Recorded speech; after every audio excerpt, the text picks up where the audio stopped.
Well, one thing that immediately comes to mind is it is no longer a dictatorship. Franco was dictator of Spain for 40 years, and so when Franco died in 1975, Spain began to become alive in all kinds of ways. When I was there, if movies were being made in Spain, they were being made usually by Hollywood because it was so cheap to make them there.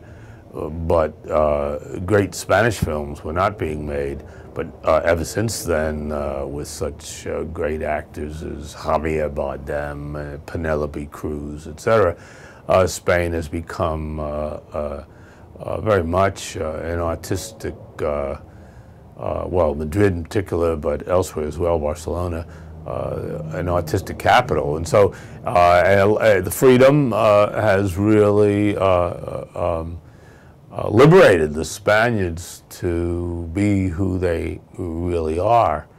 Of course, I don't want to idealize Spain either. Spain has its problems, no question about it, economic problems right now, very seriously. But it was a fun place when I was there with the embassy, but it's a much more fun place for me today. Let me give you one example of what I mean. When I was there was the word informal, spelled exactly like informal, spelled the same way, I-N-F-O-R-M-A-L. And it took me a while to learn that when the Spaniards said informal, it didn't mean informal, something that Americans tend to celebrate. It meant that you had bad manners. if somebody said you were informal.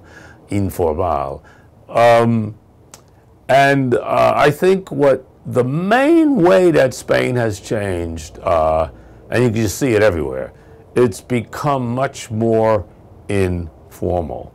For one thing, when I lived there, there were no jeans. Now everybody wears jeans. When I lived there, a man never went outside in the hottest day of the summer without a tie and jacket. Now you rarely see people wearing ties and jackets unless it's some very formal occasion. So in some ways, you might even be able to argue that Spain's as, if not more, informal than the United States today. So I'd say that's the main change, that informal, if you will, has become informal for the Spaniards as it is for us.